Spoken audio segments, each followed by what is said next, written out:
This is part two of my video reading the paper that I've been writing the last couple weeks. So if you are watching this before the first one, go back to the first one, and I'm just going to start reading from where I left off. Next, we must understand that defining love is an enormous task. It cannot be fully described by only understanding romantic love. Love is so much more than that.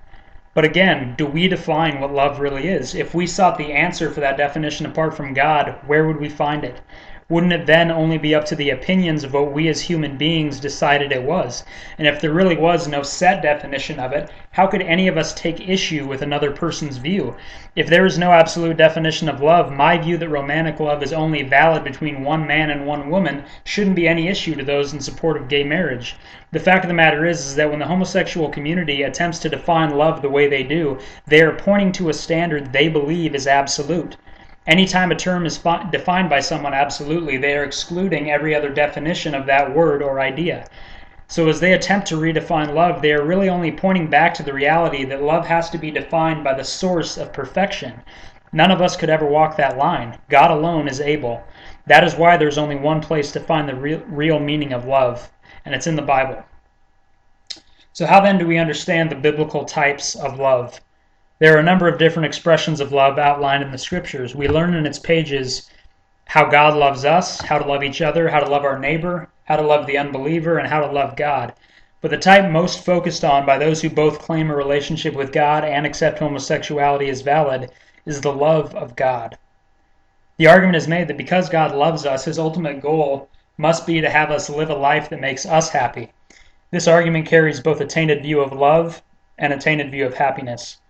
The greatness of God's love is not that he wants us to pursue what we want in life, it's in saving our souls so that we would focus more on loving him. Yes, the greatest example of love ever seen came through the sacrifice God made in sending his son to die for us on the cross. That is love. If we want a worthwhile example to help us understand love, we must first look to the cross. And in doing so, we must understand this. The greatest act of love came because of the reality of our sin, not the absence of it. It was because of our fallen souls that we are now able to see what love really means. We can only show love to others when we recognize our brokenness as sinners and look to walk away from our sin and walk toward Christ. Attempting to define sin as love is nothing short of spitting in the face of Christ. So don't. And that truth is not limited to homosexuality. Don't let attempting to justify any sin lead you away from God. Admit it and walk closer to him. But if the greatest aspect of God's love was in fact honoring our pursuit to pursue whatever desire we had that we believe would make us happy, it would open the door for us committing everything that God has so clearly revealed as wrong. God's love for us is intended to bring us to shape our lives around him, not ourselves. Secondly, our happiness doesn't come from seeking pleasure for ourselves. If that should be our primary goal, how would we set limits on such an outlook on life? Many today believe they find happiness in moving on from a marriage relationship because they want to fulfill a carnal desire with another person. Is that justified because it may bring some form of happiness to that warped mind? Make no mistake, happiness will come in this life, but it is not the only worthwhile pursuit in life. And as previously mentioned, it seems the love of God is the most focused on expression of love when a believer attempts to justify a homosexual lifestyle. What other love is expressed in the scriptures? It is not only limited to God's love for us, it's certainly also asking ourselves how we show love to God. 1 John 5:3 gives us that answer. This is love for God, to obey his commandments. We all know that the greatest expression of love this world has ever seen came from the Father giving his Son to die for us. Nothing will ever match that sacrificial expression of true love. But would any of us argue that God is the only one who must show love? We are also called to show love. We are called to show love to each other, but most importantly to show love to God. In our obedience to him, we demonstrate our love for him. For the homosexual, focusing only on God's love is not enough. They, like us, must show love to God by obeying what he commands. That is our greatest expression of love. It may even mean making sacrifices and fighting against urges to do what we know God has deemed immoral. But love necessitates sacrifice, just as Christ showed us. The final point I want to make involves the limits of sexual expression and whether being born a homosexual would justify that sexual desire.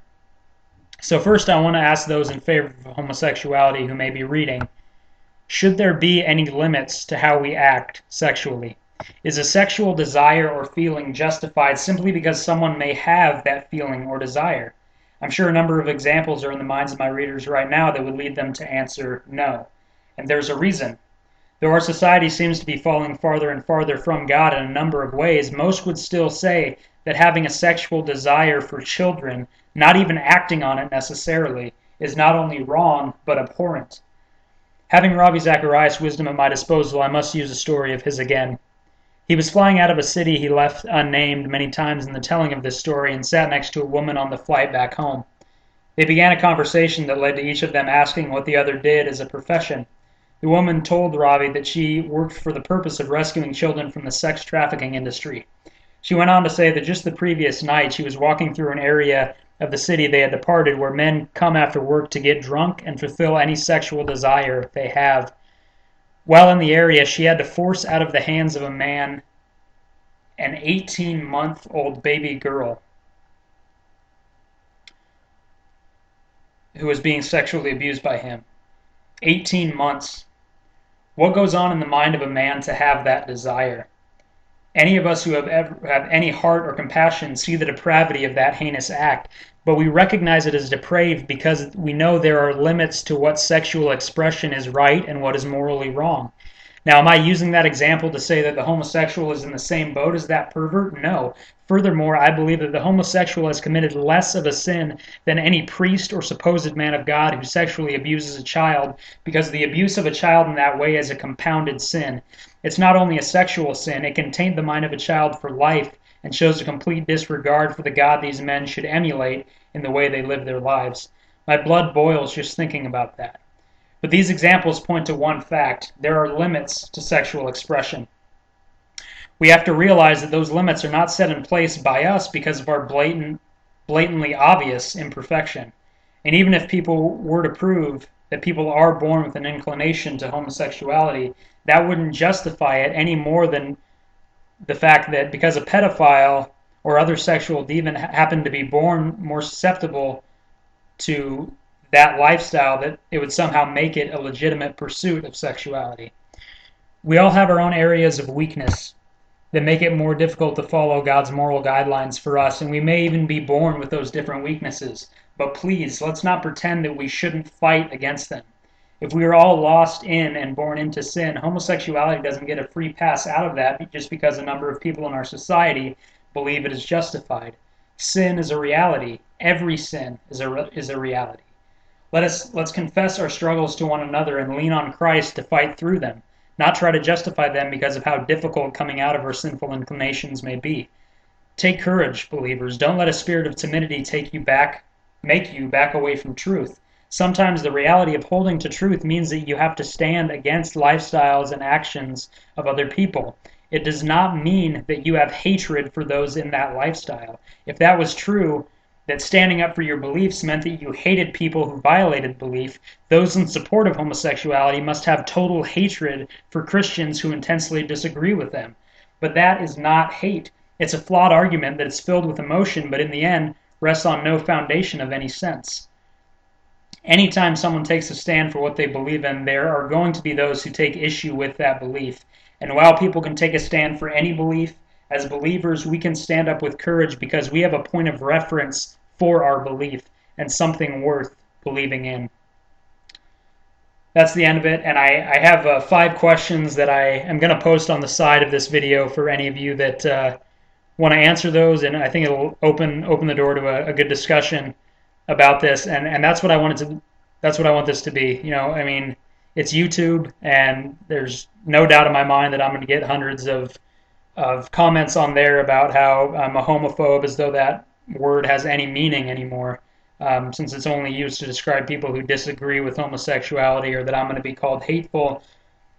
For those of you who would say that, you don't define what hate is. None of us can make absolute definitions of terms on our own, because in order to do that, as I said, we would have to be perfect. But I want to open the door for a discussion, but I'm done taking seriously the idea that I'm hateful or homophobic because of what I believe. I don't hate anybody. and I work hard at making sure of that. Sometimes you can be passionate about what you believe, and just because of that, people may think that you have hatred in your heart. It's not hatred to stand for what's true. That's not the definition of hate, and I don't accept anyone's definition that would try to make that argument. So hopefully we can have a good discussion about this, and I am definitely looking forward to it. Thank you. Bye.